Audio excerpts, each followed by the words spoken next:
रहीम अस्सलाम वालेकुम नादरीन, आप यूट्यूब चैनल देख रहे हैं। मैं इमरान खान हूँ। नादरीन, जो जंग वाली कहानी है वो तो गई है बुक, यानी जंग तो नहीं होनी, फुल फ्लैज वॉर कोई चक्कर ही नहीं है, ना कोई बड़ी लड़ाई होने जा रही है।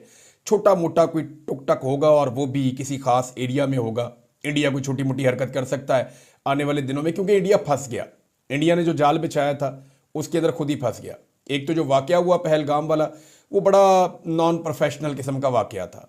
जिस तरीके से वो प्लान किया गया, जिस तरीके से उसका इल्ज़ाम धरा गया, जिस तरीके से उसकी फौरी तौर पे एफआईआर हो गई, 10 सवालात तो मैंने अपने गुज़िश्ता वीलॉग में उठाए जिनका जवाब इंडिया नहीं दे पाया। तो इंडिया के लिए एक तो वाकया कोई इतना मिच्योर नहीं था, कोई इस तरीके से उसकी हैंडलिंग नहीं हुई जैसे होनी चाहिए थी। अगर पाकिस्तान जैसे बड़े मुल्क के ऊपर आपने एक न्यूक्लियर फ्लैश पॉइंट के ऊपर जाके आप इसको कोई एक चिंगारी भड़काना चाह रहे थे या आप कोई एक गेम डालना चाह रहे थे, तो ये तरीकाकार गलत था। इंडिया को इससे बेहतर करना चाहिए था, या जिन्होंने भी किया उनको इससे बेहतर करना चाहिए था। दूसरा, इंडिया इस मामले को उस लेवल तक ले गया जहां तक ले जाना नहीं चाहिए था। यानी इंडिया इसको उठा के वहां ले गया कि मरो या मार दो। वहां के लोगों ने यहां तक कह दिया कि आसिम मुनीर को हम ले जाएंगे, बांध के पाकिस्तान ले जाएंगे। वहां के लोगों ने यह भी कह दिया कि हम फलां को चपेड़े मारेंगे, इसको ये करेंगे, हम फलां जगह पे जाके बैठ देंगे, हम ये कर देंगे, हम वहां से मिसाइल गिरा देंगे। देखिए, एक्चुअली जो इंडिया ने इसमें अचीव किया है, उन्होंने एक चीज की है कि इस इंसिडेंट के बाद उन्होंने सिंध ताश मुआहिदा कैंसिल कर दिया। उन्होंने कहा जी उसमें हम नहीं मानते।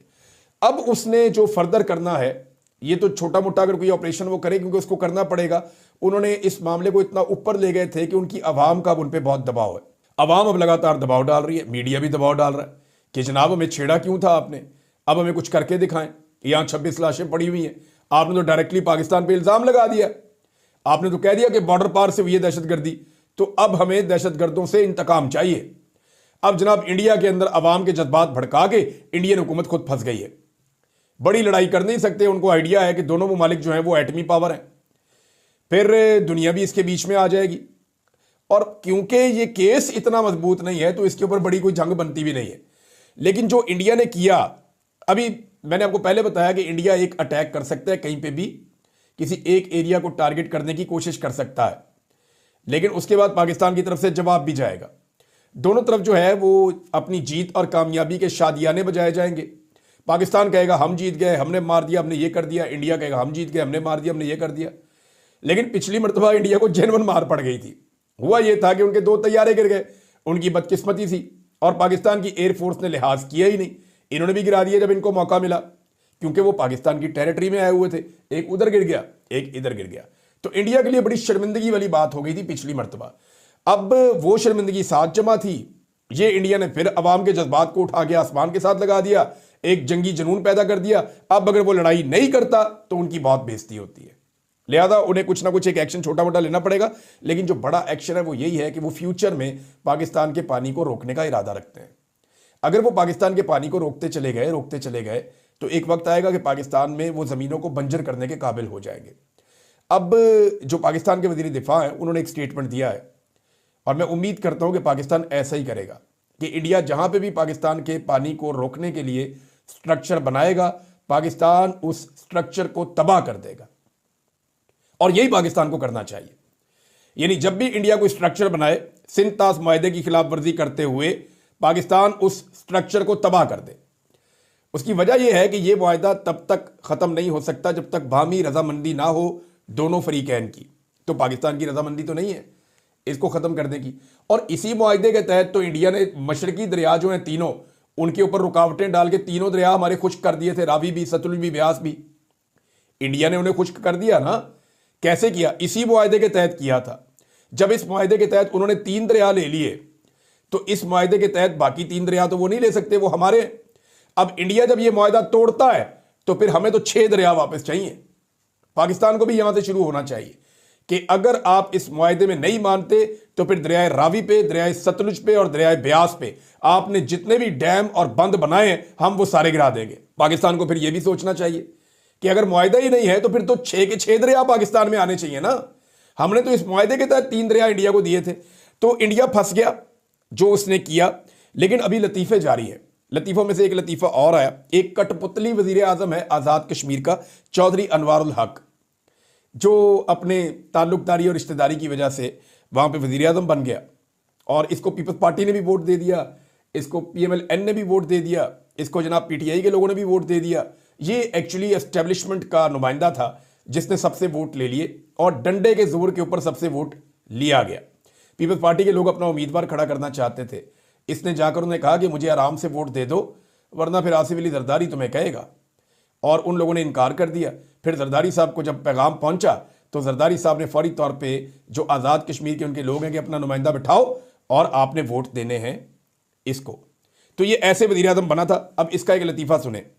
अज़ली दुश्मन का मुकाबला करने के लिए सबसे पहले मैं खुद को पेश करूंगा। तो जाओ भाई बॉर्डर पे जाके लड़ो, उधर चले जाओ नकियाल सेक्टर में, वहाँ सामने इंडियन मौजूद हैं, शेलिंग भी हो रही है, गोलाबारी भी हो रही है, गोली भी चल रही है। तो सबसे पहले अगर अपने आप को पेश करना है तो पहुंचो मेरा भाई फटाफट। ये कहने वाली कहानियां होती हैं कि मैं सबसे पहले पेश करूंगा, ये फौज का काम है लड़ना, वो अपना काम करेंगे, आप अपना काम करें।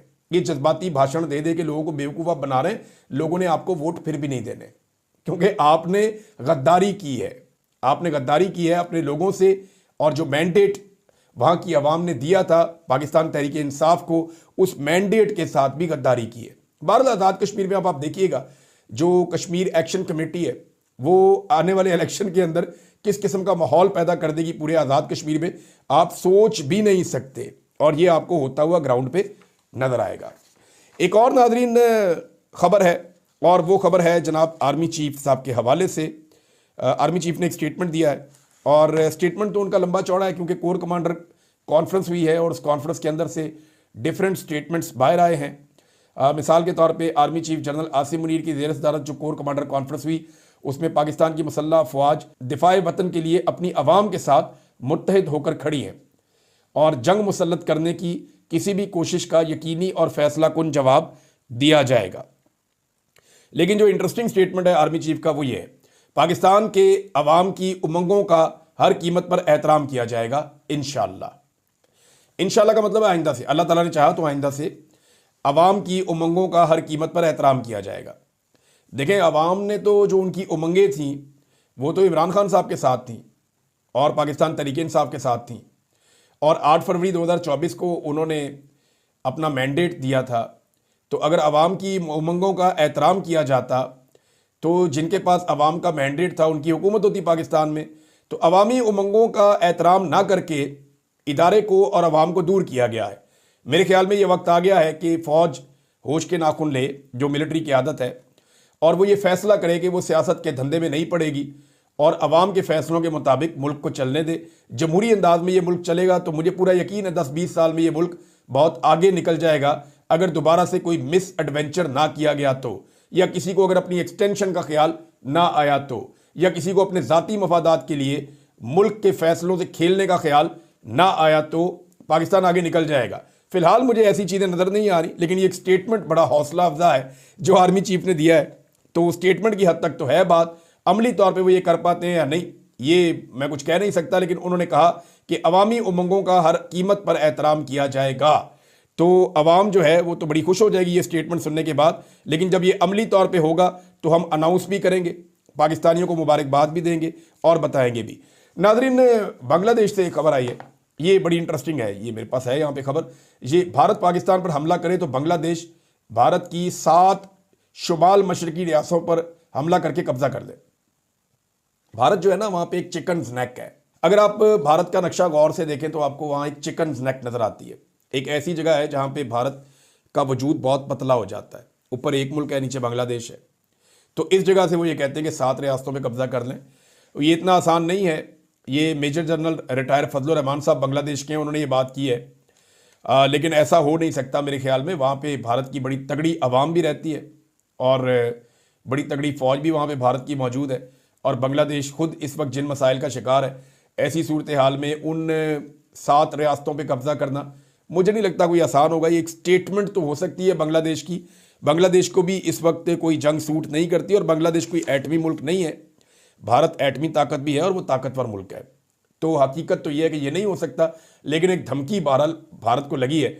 और ये क्या ही अच्छी बात हो कि अगर भारत पाकिस्तान के साथ कोई एडवेंचर करे तो वहाँ से बांग्लादेश भारत के ऊपर दबाव डाले, तो भारत को दोनों तरफ से जब दबाव पड़ेगा तो उसके लिए मुश्किलात बढ़ेंगी और वाकई बढ़ जाएंगी।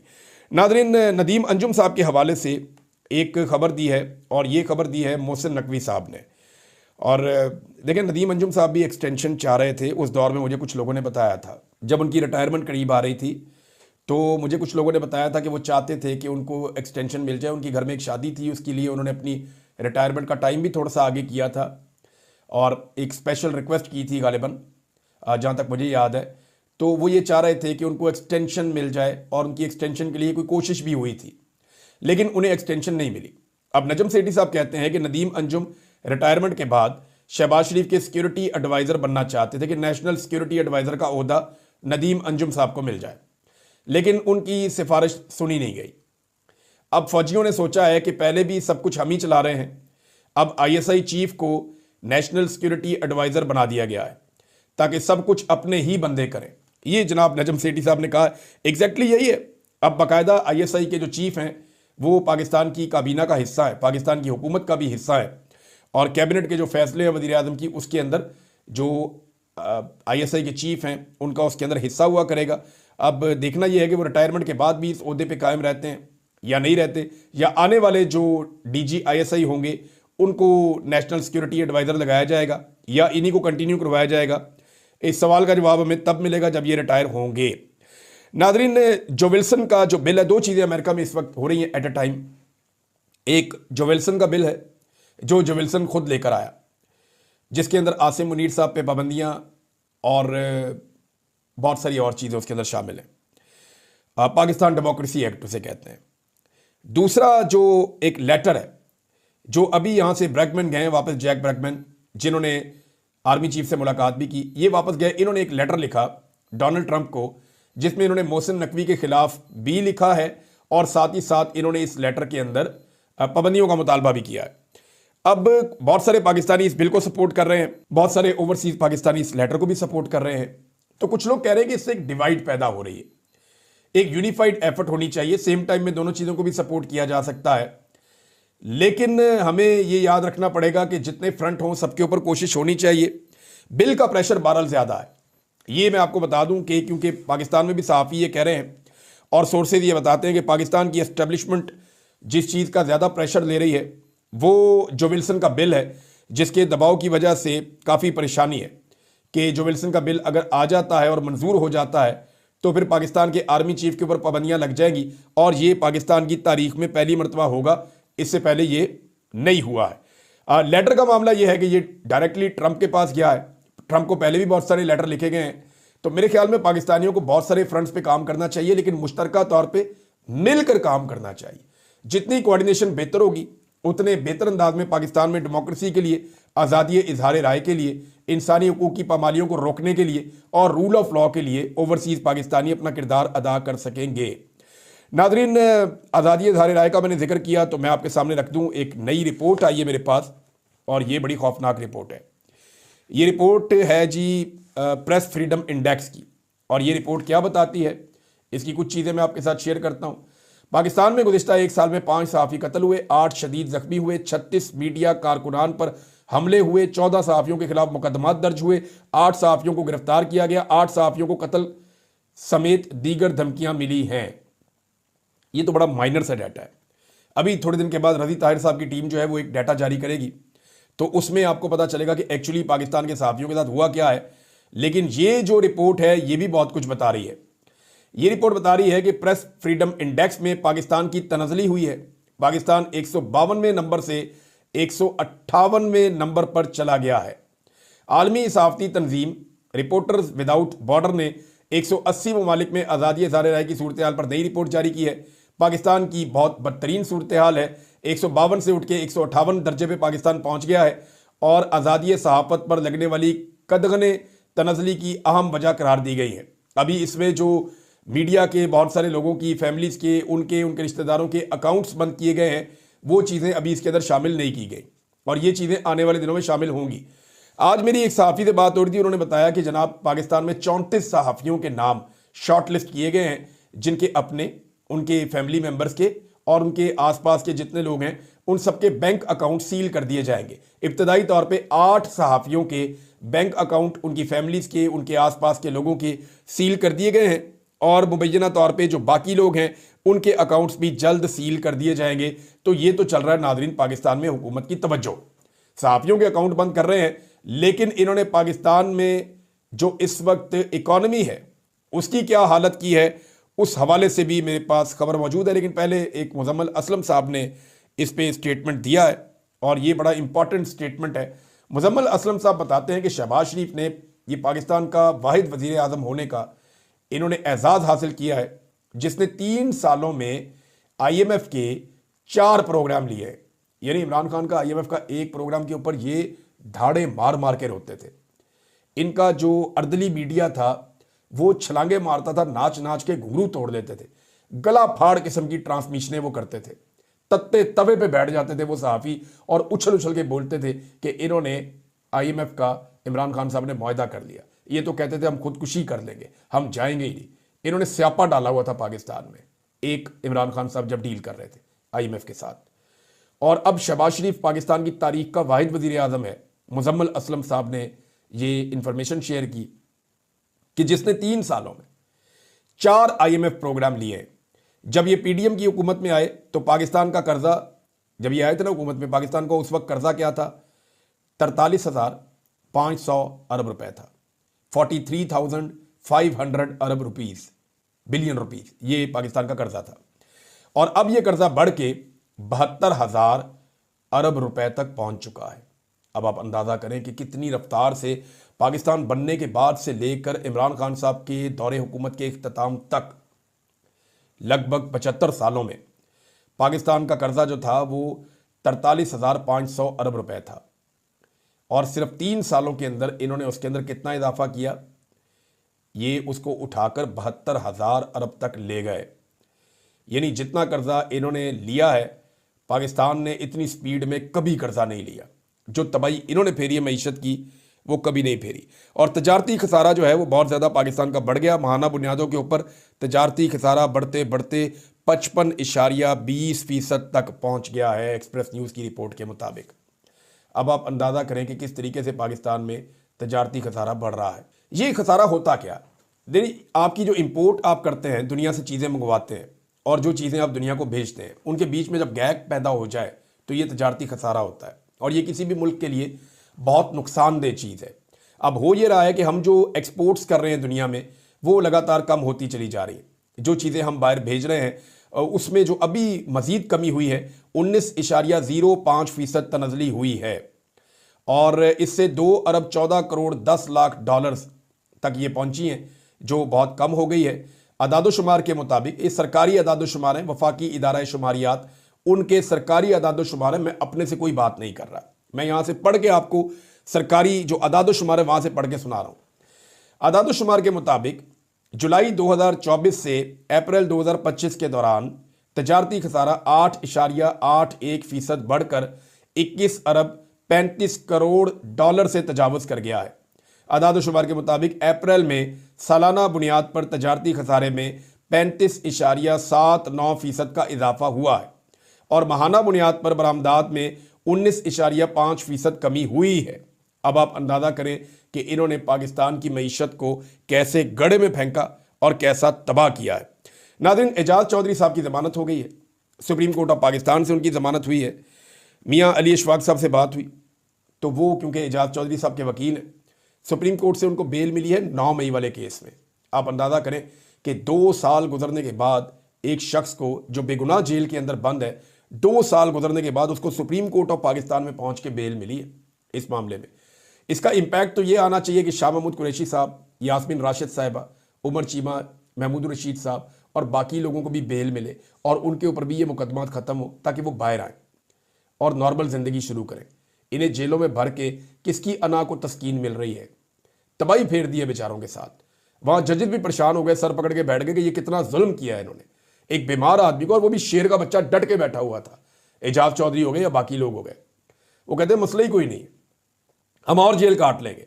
अभी भी एजाज चौधरी के ऊपर बहुत सारे मुकदमे बनाए हुए हैं और उनके बकौल या अली अशफाक के बकौल वो कह रहे हैं जी ये सबसे मुश्किल एक काम था, हमने ये कर लिया है, अब हम जल्दी से इनकी ज़मानतें करवाएंगे बाकी मुकदमात में जिनमें भी गिरफ्तारी डाली जाएगी और हम एजाज चौधरी साहब को जो है वो जल्दी रिहा करवाएंगे। उनकी रिहाई के बाद बाकी लोगों की रिहाई के इम्कानात भी बढ़ जाएंगे। आसिफ अली जरदारी ने एक स्टेटमेंट दिया नाज़रीन कि मीडिया को बेआवाज़ लोगों की आवाज़ बनना चाहिए। अंदाज़ा करें आप, ये जरदारी साहब कह रहे हैं। कि बेआवाज लोगों की आवाज़ मीडिया को बनना चाहिए। इमरान खान की आवाज़ तो अब सुनाते ही नहीं। अब जो मीडिया इमरान खान की आवाज़ बनता है, यानी बेआवाज आदमी इमरान खान ही है ना, जिसकी आवाज़ चलाने पे मीडिया में पाबंदी है। तो इमरान खान को बोलने का हक दीजिए, मीडिया को खुल के उसका नाम लेने का, उसकी तस्वीर दिखाने का हक दीजिए। आप सदर है पाकिस्तान के। मारंग बलोच, उसको बेआवाज किया गया है, उसे बोलने का हक दीजिए। किसान पाकिस्तान का बेआवाज बेचारा, उसको तबाह बर्बाद किया गया है। मीडिया को उसके लिए आवाज़ उठानी चाहिए। सरकारी मुलाजमीन के लिए आवाज़ उठानी चाहिए। महकमा सेहत पंजाब में जो मुलाजमीन बेचारे एहतजाज करते हैं, रोते हैं, पिटते हैं, कितने परेशान हैं वो कि उन्होंने पहले जो है वो आउटडोर बंद किए और अब उन्होंने इंडोर बंद करने का ऐलान कर दिया। और हुकूमत बजाय उनसे बात करने के अब किराए के डॉक्टर लेकर आ रही है, इश्तिहार जारी कर दिया कि जनाब आप आए और आकर हमारे आउटडोर और इंडोर चलाएं। पाकिस्तान के अंदर पहले ही डॉक्टरों की किल्लत है। डॉक्टर पाकिस्तान छोड़ छोड़ के बाहर जा रहे हैं। यहां जहां मैं बैठा हूं, बाहर निकलता हूं, जो बंदा मुझे मिलता है, मैं डॉक्टर हूं जी, मैं वकील हूं जी, मैं बिजनेसमैन हूं, मैं यहां पे, हर बंदा यहां पे जो है वो काबिल आदमी पहुंचा हुआ है। और वो आके यहां पे कहते हैं जी हम, कोई कहता 6 महीने पहले आया हूं, कोई कहता जी मैं 1 साल पहले आया हूं, कोई कहता जी मैं 2 महीने पहले आया हूं। सारे मायूस होकर पाकिस्तान छोड़ के यहां पे पहुंचे हुए। मैं हर एक को हौसला देता हूं, लेकिन कब तक दूंगा। वो लोग कहते हैं जनाब हम मायूस हो गए पाकिस्तान के निजाम से, वहां पे इंसाफ मिल ही नहीं सकता। वो लोग ये बात कर रहे हैं। बहरहाल जरदारी साहब ने एक बात की है, इलेक्शन कमीशन के खिलाफ खैबर पख्तूनख्वा में, पेशावर में पाकिस्तान तहरीक इंसाफ ने नाज़रीन एहतजाज किया। देखें, इससे कोई फर्क नहीं पड़ेगा। इलेक्शन कमीशन के खिलाफ काहे को एहतजाज करते हैं? धांधली तो आपको आरओज ने करके दी है। ये इलेक्शन आरओज का इलेक्शन था। जो ब्यूरोक्रेसी आरओज बन गई थी और उन्होंने धांधली की है, वो तो सारे आज भी मौजें कर रहे हैं खैबर पख्तूनख्वा में। बेहतरीन जगहों पे लगे हुए हैं, बेहतरीन ड्यूटियां कर रहे हैं, अच्छी अच्छी पोस्टिंग्स को वो इंजॉय कर रहे हैं अली अमीन गंडापुर के अंडर में। तो जब आप, जो मेन कल्प्रेट है जिसने धांधली करके इलेक्शन कमीशन तक गलत डाटा पहुंचाया, जिस आरओ ने गलत data election commission of Pakistan को पहुंचाया, फॉर्म 47, वो आरओ आपने काबू करना था। उस आरओ को आपने निशाने इबरत बनाना था। एक बंदे को काबू करके उससे एतराफ जुर्म नहीं करवा सके। हालांकि इनकी एक सूबे में हुकूमत है और एक बंदा जो खुद सामने आ गया था, पिंडी का कमिश्नर, वो बेचारा तब से गायब है, आज तक पता नहीं चलता। नाज़रीन, बाकी चीजें बाद में करते हैं। अब तक के लिए इतनी, अपना ख्याल रखिएगा, अपने इस चैनल का भी। अल्लाह हाफ़िज़।